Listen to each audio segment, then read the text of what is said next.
Ned Low sat in the dark of his cabin, watching a drunken ship's surgeon sew his torn face back together.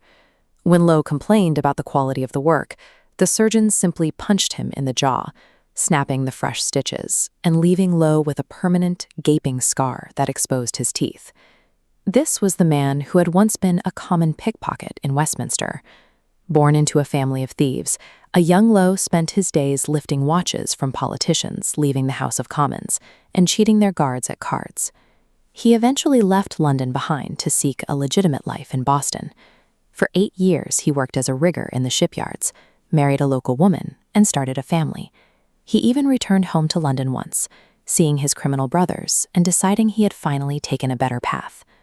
Everything changed when his wife died shortly after he returned from a voyage. Low immediately quit his job, left his child with relatives, and joined a merchant ship, never to work a legal job again. He had cut his ties to the shore. With his family gone and his career abandoned, Low headed back to the ocean as a man with nothing left to lose. In Honduras, Low supervised woodcutters on the Central American coast. They snuck onto Spanish territory to illegally harvest logwood. When their captain denied the exhausted men a break, violence erupted. Low pulled his pistol, Article 5, and fired at the captain's head. The bullet missed the captain but struck a crewmate named Jeff, killing him instantly. In the standoff that followed, Low and 12 other lumberjacks seized a longboat and rowed away, transitioning from disgruntled laborers to mutineers. The accidental killing of a friend marked a point of no return. Low and his lumberjacks were now outlaws, finding that a heavy hand and a loaded pistol were the only way to survive the Caribbean. Low's rise was remarkably efficient. He soon commanded a fleet of several ships, hoisting a green silk flag with a yellow trumpeter and styling himself a commodore.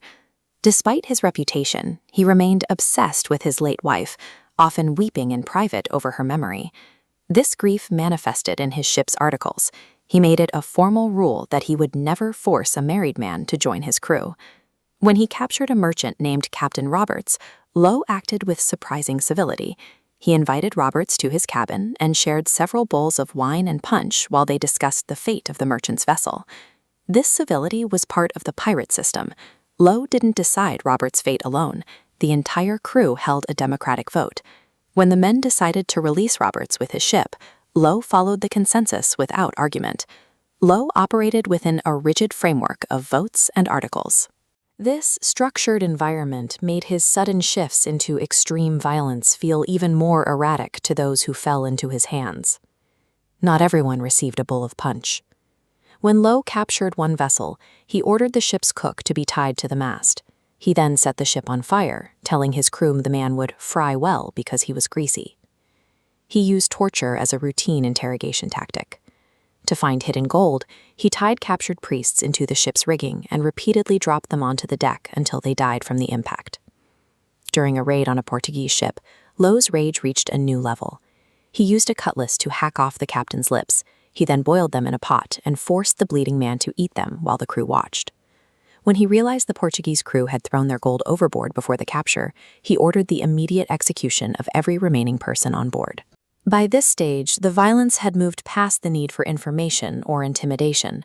Low was killing for the sake of the act itself, driven by a growing, visible resentment of everyone he encountered. The Royal Navy eventually responded to his spree by sending the HMS Greyhound, a heavily armed man of war, to hunt Low down in the Caribbean. During the battle, the Greyhound managed to sail directly between Low's 2 ships. The man of war fired simultaneous broadsides, smashing the masts of Low's consort naval and leaving it dead in the water. Rather than turning back to save his men, Low caught the wind and sailed away. He watched from a distance as his fellow pirates were captured, knowing they would eventually be taken to the gallows. Confronted by an actual military force, Low chose self-preservation. He abandoned his crew to the hangman's noose, proving that his loyalty to the gentleman of fortune ended the moment his own life was at risk. Low spent his final weeks in a state of constant fury. He began beheading and disemboweling captives on every ship he took, regardless of whether they resisted or surrendered. His own crew eventually reached their breaking point. They grew weary of the constant gore and realized that Low's instability was making them targets for every navy in the Atlantic.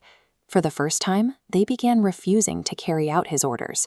Using the same democratic rules that govern the SIP, the crew held a final vote. They deposed Low as captain and set him adrift in a small boat with only 2 loyal followers, leaving him to disappear into the horizon. Ned Low had become a figure so repulsive that even a society of outlaws felt the need to eject him. He vanished from the records, cast out by the very men who once called him Commodore.